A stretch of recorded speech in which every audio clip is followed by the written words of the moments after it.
Hey guys, Dude Long Couch here. Who's ready for some more Mass Effect? Let's keep rolling right along here, guys. Apparently there's a shop down here, so I want to run down here and check this out.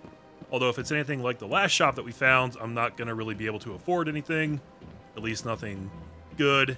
Maybe I can buy some space soda or some galactic bubble gum or whatever the hell they sell in interstellar space hubs where all the races hang out. I don't know. There's a lot of people down here, too. But it looks like most of them can't actually be spoken to. Okay. It's good. That makes this a little bit easier. Let's see what's in this door over here.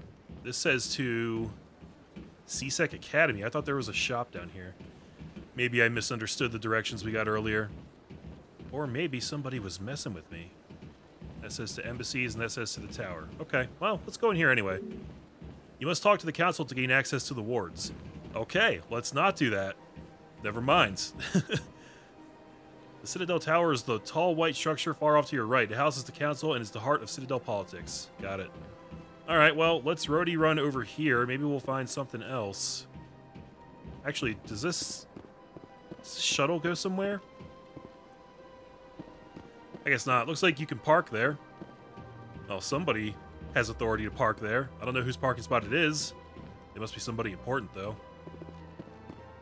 This also... Okay, that's just telling me that that goes to CSEC as well. And this probably wraps back around.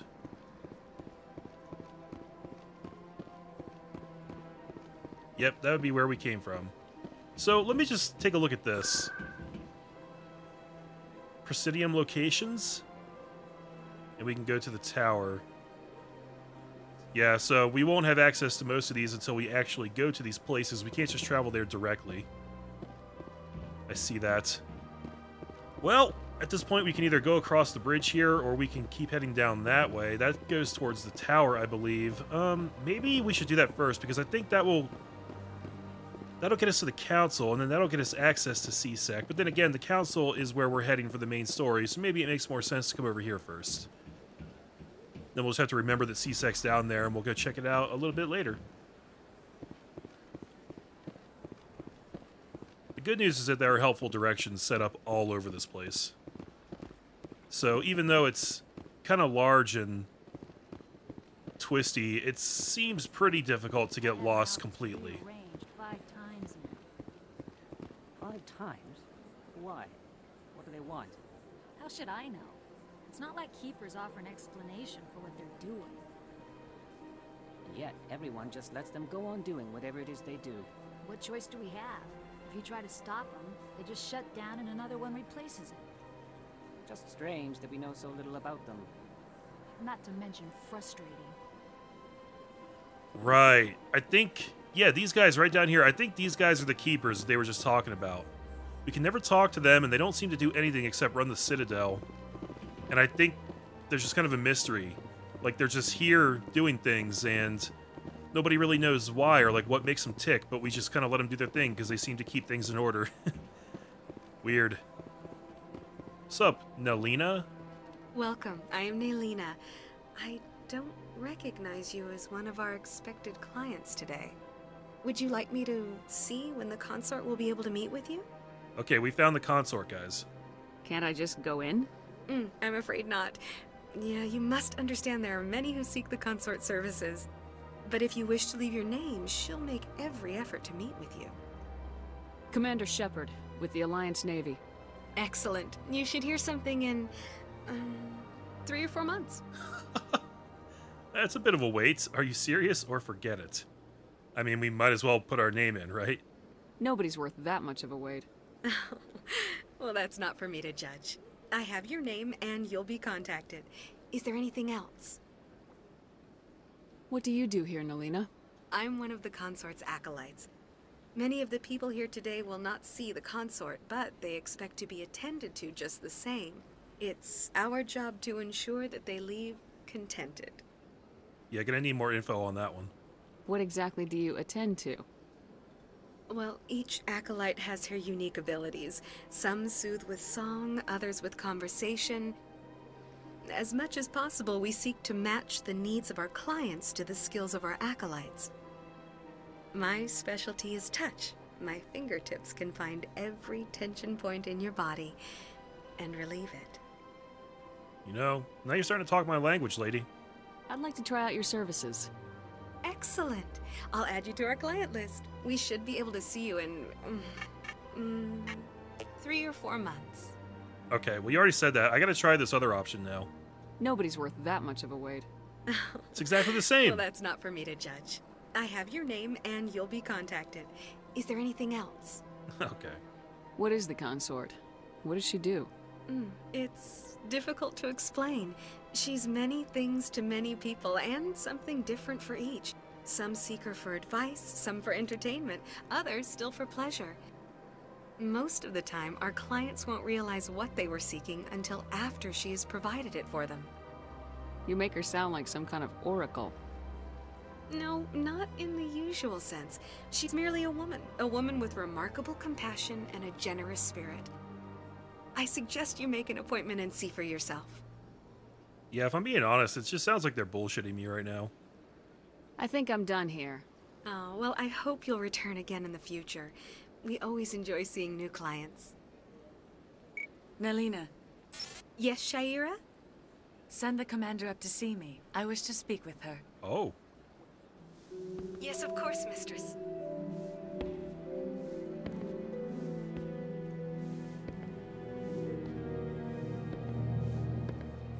Huh. It appears the consort has taken notice of you. She'd like to meet with you now. What does she want to see me for? I don't know. You'll have to ask her yourself. Just head upstairs. She'll be waiting for you. Huh. Well, this took an interesting turn. Ain't nobody got time to wait 3 or 4 months, guys. She wants to see me now. She did seem pretty seductive there in that little cutscene, but who knows what she's really like. I see even the humans find the consort irresistible. An hour here is better than a year on leave. If only I could afford to come more often. I wonder if drugs are involved in this whole thing, because everybody just seems to love this lady, but I'm not saying she's not a lovely lady, but, like, what is she actually doing to these people? Can't talk to them. Here we go. Oh, it's one of these dudes. This is my first time. I can't believe I didn't come sooner. Welcome. It is a pleasure to see you. I'd spend all day here if I could.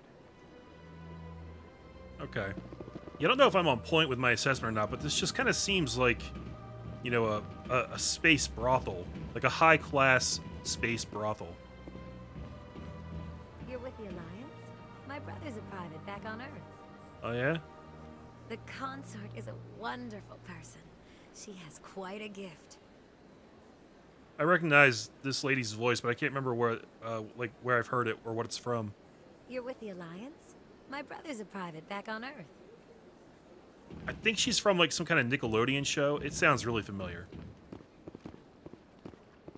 One of y'all will probably know. Hey, Sha'ira, I'm here. Reveal to me your secrets. That is close enough, Commander. Whoa. I've heard a great many things about you since your arrival here in our citadel. I don't like people spying on me. I apologize, Commander. I make it my business to know when important people arrive on the station. Many of them become clients. But that is not why I asked you here. I have a certain problem that could use your expertise. Maybe I can help. I have a friend, Septimus, a retired Turian general. I won't discuss the details, but he wanted me to be more than I could be. We had a falling out. Now he spends his days in Korra's den, drinking and spreading lies about me. If you would speak to him as a fellow soldier, I believe he will listen to you and let the matter be. What happened between you? I respect his privacy too much to go into the details. If he wishes to tell you what happened, that is his prerogative. Well, you're not giving me much to go on, but I'll pretty much accept any side quest. What exactly do you want me to tell him?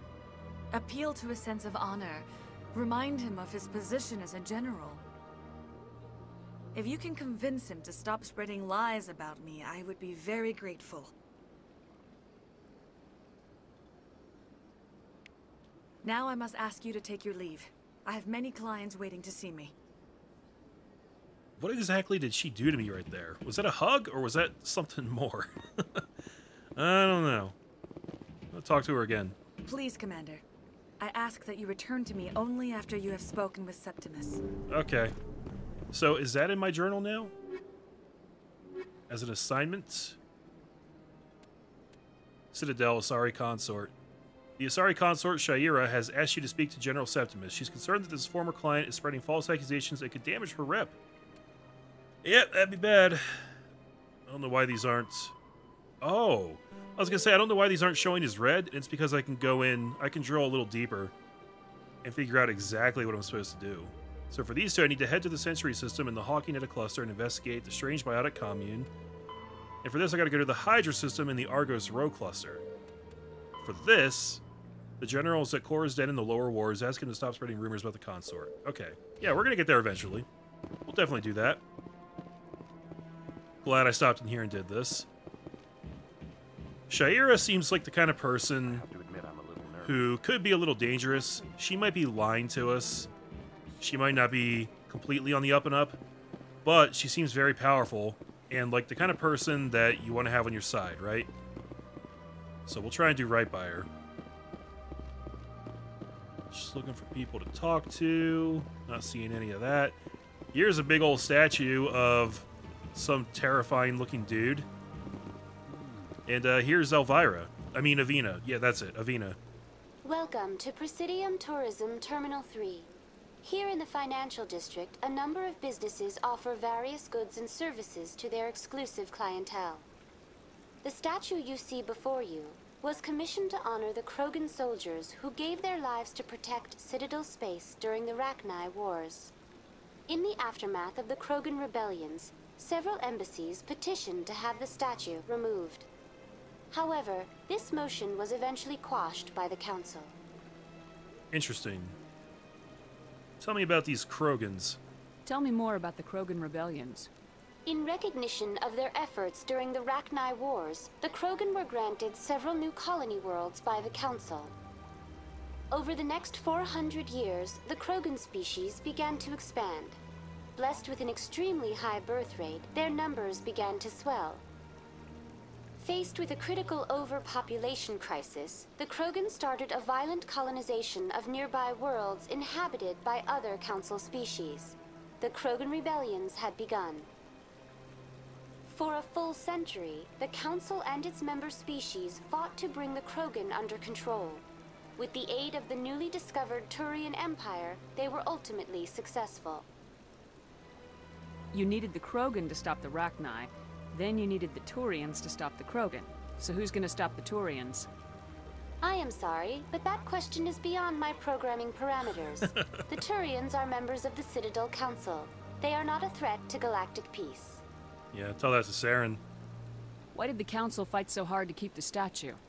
The Krogan were instrumental in saving the galaxy from the Rachni threat. The Council believed this historical fact should not be forgotten. The Council also hoped that preserving the memorial would improve diplomatic relations with the Krogan and bring about a peaceful resolution to the rebellions. Unfortunately, the Krogan refused to negotiate and only surrendered after their population and homeworlds had been ravaged by the Turians. Serves them right? I don't know if I necessarily agree with that. I don't really have enough details. Sounds like they just couldn't stop banging and their population got so big that they had to expand. I find it surprising that they couldn't do that peacefully, though. They have an entire galaxy at their disposal with, you know, the Mass Effect relays being able to go anywhere. Like, what the hell? What were the Rachni Wars? Nearly 2,200 years ago, explorers seeking to expand Citadel space opened up mass relays leading to systems controlled by the Rachni. A highly intelligent and aggressive insect race, the Rachni unleashed a war of conquest against the rest of the galaxy that lasted for nearly 3 centuries. Wow. The emergence of the Krogan finally turned the tide in favor of the Citadel species. Krogan forces provided the numbers necessary to halt the Rachni advance and drive them back. The Krogan then pursued their retreating fleets. Able to survive the harsh environments of the Rachni homeworlds, the Krogan hunted their enemy to extinction. Okay, now that might be a little extreme. I do kind of agree with that. I mean, I guess depending on the nature of the Rachni, I really don't know a lot about this war. It sounds kind of awesome, honestly. Let's say this anyway. Was it really necessary to wipe them out? I am sorry, but a value judgment of that nature goes beyond my programming. Yeah, I get it. You can't have any real in-depth conversation with Avina here. Okay. That's all for now. Thank you for using Avina. Have a pleasant day. Yeah, I'm actually pretty interested in what we just learned about. Let's check this out. 50,000. Though now extinct, the Rachni once threatened every species in Citadel space. Over 2,000 years ago, explorers foolishly opened a mass relay to a previously unknown system and encountered something never seen before or since, a species of spacefaring insects guided by a hive mind intelligence. Unfortunately, the Rachni were not peaceful, and the galaxy was plunged into a series of conflicts known as the Rachni Wars. Attempts to negotiate were futile, as it was impossible to make contact with the hive queens that guided the race from beneath the surface of their toxic home world. The emergence of the Krogan ended the Rachni Wars. Bred to survive the harshest environments, the Krogan were able to strike at the queens in their lairs and reclaim conquered Council worlds. But when Krogan fleets pressed them back to their homeworld, the Rachni refused to surrender, and the Krogan eradicated them from the galaxy. Yeah, I'll bet you anything that they're not actually eradicated, though. Alright, Krogan Rebellions. After the Rachni War, the quick-breeding Krogan expanded at the expense of their neighbors. Warlords leveraged their veteran soldiers to seize living space, while the Council races were still grateful. Over centuries, the Krogan conquered world after world. There was always just one more needed. When the Council finally demanded withdrawal from the Asari colony of Lucia, Krogan overlord Kradak Kradak? I don't know how to pronounce any of the names in this game, and so many of them aren't spoken out loud. Anyway, he stormed off the Citadel, daring the Council to take their worlds back. But the Council had taken precautions. The finest STG operators and Asari huntresses had been drafted into a covert observation force, the Office of Special Tactics and Reconnaissance, Spectres. The Spectres opened the war with crippling strategic strikes. Krogan planets went dark as computer viruses flooded the extranet. Sabotaged antimatter refineries disappeared in blue-white annihilation. Damn. Headquarters stations shattered into orbit-clogging debris ran by pre-placed suicide freighters. Dude, they went scorched motherfucking earth on these guys. That's crazy. Still, this only delayed the inevitable. The war would have been lost if not for first contact with the Turians, who responded to Krogan threats with a prompt declaration of war. Being on the far side of Krogan space from the Council, the Turians advanced rapidly into the lightly defended Krogan rear areas. The Krogan responded by dropping space stations and asteroids on Turian colonies. 3 worlds were rendered completely uninhabitable. This was precisely the wrong approach to take with the Turians. Each is first and foremost a public servant, willing to risk his life to protect his comrades. Rather than increasing public war wariness, Krogan tactics stiffened Turian resolve. The arrival of Turian task forces saved many worlds from the warlords' marauding fleets, but it took development of the genophage bioweapon to end the war. There were decades of unrest afterwards. Rogue warlords and holdout groups of insurgents refused to surrender or disappeared into the frontier systems to become pirates. Hold up. Genophage bioweapon ended the war. Decades of unrest. Rogue warlords and holdout groups of insurgents refused to surrender. Okay, so that was kind of my primary question, was what happened to the Krogans after the war? And it sounds like they are still around, but not a lot of them, and you don't really see them because they're all either in hiding or they're out doing pirate things because there's no place for them in, civilized society anymore. That's a good fucking story, man. I'll tell you what, the Rachni sound a lot to me like the bugs from Ender's Game. A spacefaring race of insect-like creatures that spread and take over worlds and have a hive mind queen that dictates their actions. I mean, that's like straight out of Ender's Game. It's exactly the same thing. I'm not saying that this game ripped them off. I mean, maybe they did. I don't know. But yeah, that's just crazy. Whoa, Emporium Shopkeeper. That dude looks pretty funky. Okay, well, we found the shop, I guess. So it was on the lower level, just on the other side of the bridge. That's good to know. Let me just pop over here real quick. Does this area keep going on? It does, yeah. Okay, we'll stop in here first then. Oh, they've built themselves quite the lake. Wonder if anyone ever drowned in it. Ashley, what is the matter with you? Yeah, I want to learn a lot more about that war. The Rachni and the Krogans, that's really interesting. And that also explains why the Turians have such good favor in, you know, the whole galaxy now, because they're kind of like the most modern heroes, right? Alright, let's talk to the shopkeeper. Ah, human. This one is greatly pleased to see you here in my decadent emporium. This dude's voice is crazy. Who are you? This one's face name is Delaninder, though many in this place simply refer to it as Delan. Please take time to examine the fine goods it has for purchase, all of great worth. Sure. Show me your items. Oh, this one is pleased to do so, human. You will not be disappointed. Okay, so we got non-human armors, standard items, and upgrades. Well, I don't think I need any non-human armor, but let's take a look anyway. So there's different armor types for the different races. Turian, Krogan, and Turian. So clearly we're going to get at least one Turian and one Krogan in our party at some point. But I don't really need any of these right now. These are way cheaper than the ones on the ship, too. I'm close to being able to afford some of these, and I could buy this one, but obviously I'm not going to do that right now. Commander, it is good to see you again. Would you care to see some of its fantastic items today? Show me your items. Okay. Do I have to... Oh, this one is pleased to do so, human. You will not be disappointed. Do I have to back all the way out and go through all that every time I want to look at a different category of items? Because that's annoying. So, here we go. Here's the super expensive stuff. This shotgun is 70,000. And then there's heavy armor for humans, medium armor for humans.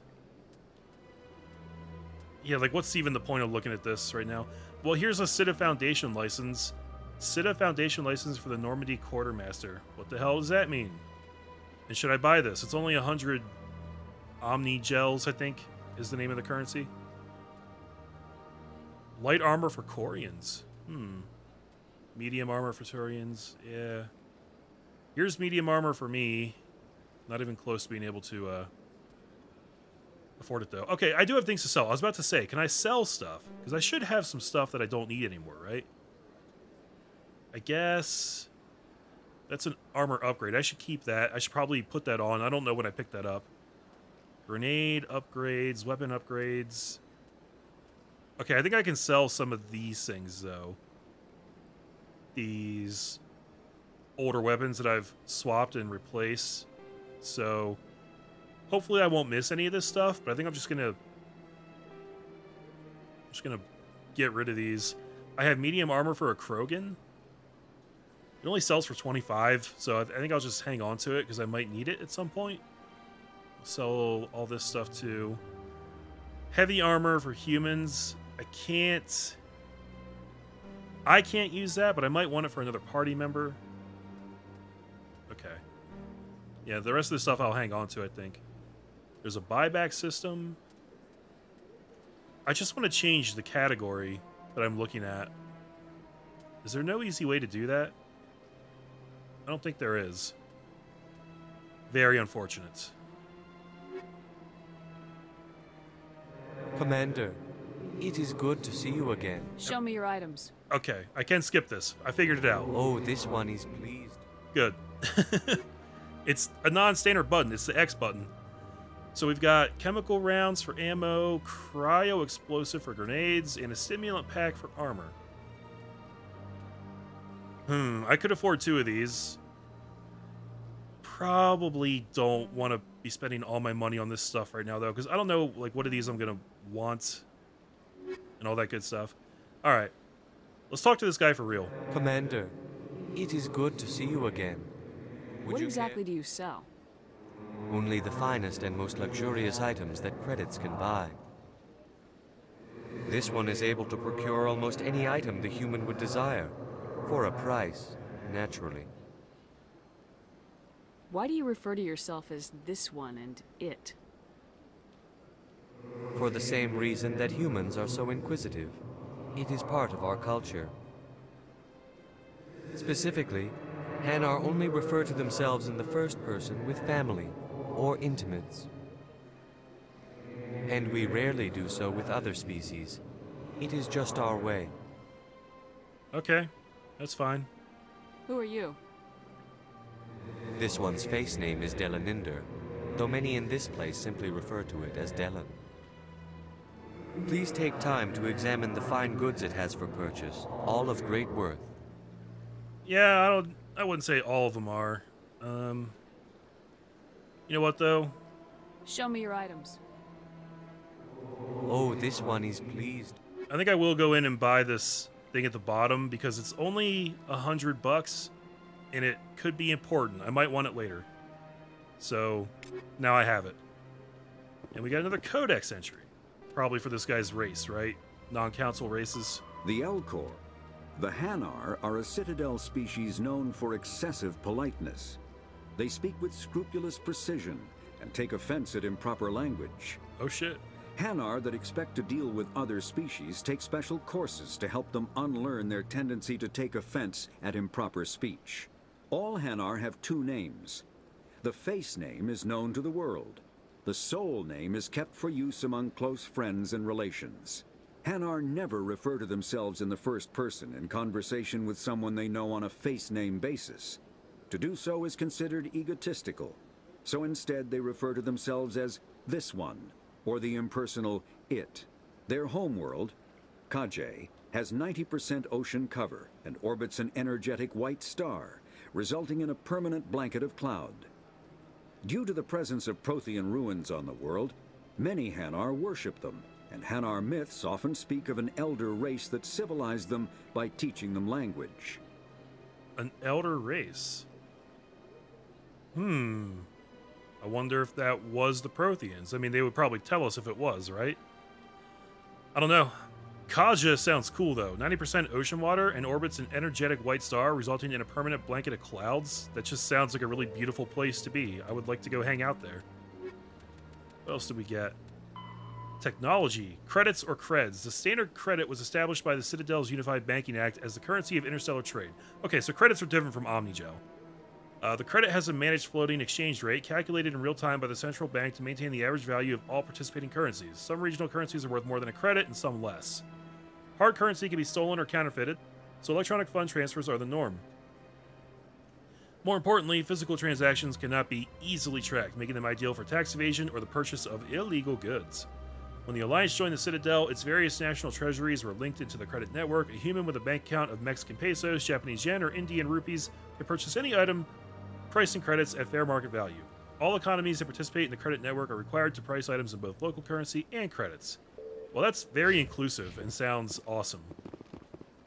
I guess I don't get a salary for being a commander in the Alliance Navy, but I feel like I should. It probably wouldn't be a lot, but it'd probably be more than what I'm currently running around with, right? I'm going into your secret backdoor area. Don't mind me. Got another keeper there. I'm assuming those guys are the keepers. I'm like 90% sure I'm right about that. I can't help but notice that they're often like tucked back away in these little side areas where there's nothing else to do. Wonder what's up with that. There was one like that at the bar too. Okay. So there's the shop. I'll have to remember to come back here. I'll probably want to buy some of that stuff at some point. In here, we have... Hey, who's this guy? Y'all don't want to talk. Okay, we'll just talk to him. Barla Von. What's this? One of the Earth Clan. Ah, a very famous one, yes? You are the one called Shepard. You were at Torfan, correct? You led the final assault against the enemy base, if memory serves. You've got me at a disadvantage here. Forgive me, Earth Clan. My name is Barla Von. My job makes it necessary for me to keep informed. I am a financial advisor to many important clients here on the Citadel. When someone as important as yourself arrives on the station, I take notice. Could you financially advise me and tell me if I was right to buy that thing? Tell me more about your job. Galactic finance is incredibly complex. A mix of laws and regulations from dozens of interstellar economies. I'm an expert in how all these economies interact. For a fee, I share my expertise. I also offer premium services for those clients who need someone to conduct business without drawing unwanted attention. Discreet and efficient. That's my motto. Sounds pretty shady. Everything I do falls completely within the bounds of interstellar commerce law. Even so, many of my clients would prefer their transactions remain undisclosed. For example, suppose a Hanar ambassador was petitioning the Council to reduce tariffs on Hanar goods. How would it look if he had money invested in a Hanar exporting company? Even if his true motives were to help his people, he would be accused of advancing the petition for his own personal gain. I can keep his personal finances private. Yeah, I'm not privy on, interstellar financial law, but this seems a little shady. Still sounds shady to me. Then we can only hope you will never be cursed with a large enough fortune to require my services. Fair enough, man. Fair enough. What's it like living here on the Citadel? The station is without a doubt the greatest wonder in the galaxy. It is a technological marvel, but its true splendor goes much deeper than the hull and engines. From the Presidium to the wards, the entire station is a testament to the success of the Council. All the species of Citadel spaced together in a single, strong community. What makes the Presidium so special? It is the political center of Citadel space. 80% of all intelligent species in the known galaxy acknowledge the Council's authority on interstellar matters. But only the most powerful and influential species have embassies here on the Presidium. This level of the station is reserved for the elite, Shepard. People like us. That's a little, okay. What are the wards like?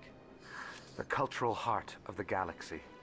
They pulse with the lifeblood of millions of citizens from dozens of different species. You never know what you'll find out in the wards, Commander. It's always full of surprises. Fortunately, most of them are pleasant. I'll take your word for that. I should go. Goodbye, Commander. Yeah, that guy's a little shady. Seems alright, though. Let's see. Citadel and Galactic Government. Wards. The majority of the Citadel's population lives in the wards, the 5 massive arms of the station that house the residential and commercial districts. Many galactic races have established cultural enclaves here. Population density and cost of living are extremely high, akin to Earth cities such as Hong Kong and Singapore. Really? The wards are open-topped, with skyscrapers rising from the superstructure. Towers are sealed against vacuum, as the breathable atmosphere envelope is only maintained to a height of about 7 meters. The atmosphere is contained by the centrifugal force of rotation, and a membrane of dense, colorless sulfur hexafluoric gas held in place by carefully managed mass effect fields. The view from the wards is spectacular. In the background, SARS, Serpent Nebula, and the nearby blue giant called the Widow move across the sky as the station rotates to stabilize itself. In the foreground, the lights of buildings and vehicles on the opposing ward arms perpetually shine. The Citadel has no real day or night. While the station keeps to standard galactic time for political functions, businesses rarely close, and residents acclimate to sleep and work according to personal need rather than a day-night cycle. Additions and modifications are constantly being constructed, though they must stay within certain specifications that will not compromise the operation of the station. Occasionally, the Keepers will descend on an area of the wards and move or change the architecture without explanation. Residents have learned to live with these inexplicable intrusions. That's so cool. Like, what a cool concept. These aliens that just come by and do work and change things and never communicate with you, and you're just like, well, we just have an uneasy peace with them. We have to kind of accept it, right? Oh, I want to know more about them. I want to talk to a Keeper. Okay. Guys, I still feel like we've barely cracked the surface of the Citadel. I'm not sure what percentage of the way we are through it now, but, you know, I've said it before, I'll say it again. I don't want to rush through this game. I want to explore everything, talk to everybody, do as much as we can do. So we'll keep chugging along when we come back. Thanks again for watching. I hope you guys are enjoying this, and I'll see you in the next episode of Mass Effect. You guys take care.